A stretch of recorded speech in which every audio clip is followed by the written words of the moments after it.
श्री स्वामी समर्थ वाईट family Divya's kitchen Marathi या YouTube चॅनलवर तुम्हा सर्वांचे पुन्हा एकदा खूप खूप स्वागत आहे.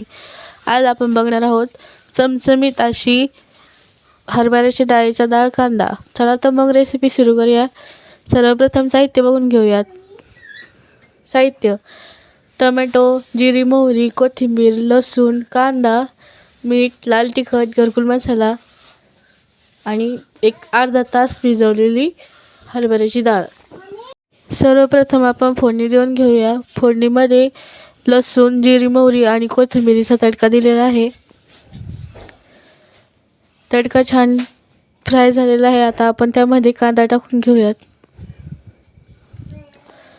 कांदा छान गोल्डन रंगावर येईपर्यंत आपण भाजून घेऊयात.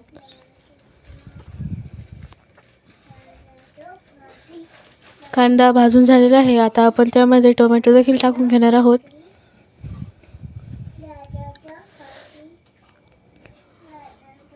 आता आपण त्यामध्ये स्पाइसेस टाकून घेणार आहोत सर्व.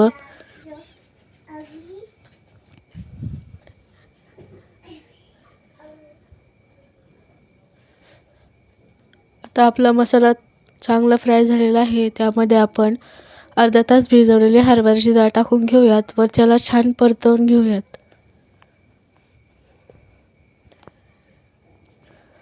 आपली डाळ छान परतवून झालेली आहे. आता आपण त्याला 5 मिनिटासाठी झाकून ठेवूयात वाफेवर शिजण्यासाठी.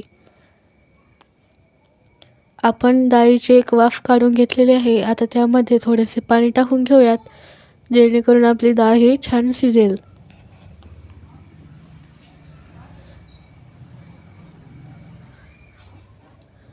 आपण डाळीमध्ये पाणी टाकून घेतलेलं आहे. आता आपण डाळीवर पुन्हा 5 ते 10 मिनिटासाठी झाकण ठेवून देऊयात. त्यामध्ये शेंगदाण्याचा कूट देखील टाकून घेऊयात. तयार आहे आपली चमचमीत अशी तिखट डाळ कांद्याची भाजी. रेसिपी आवडल्यास लाईक, शेअर, सबस्क्राईब करायला विसरू नका. अशाच नवनवीन रेसिपीसाठी दिव्यास किचन मराठी या यूट्यूब चॅनलला सबस्क्राईब करायला विसरू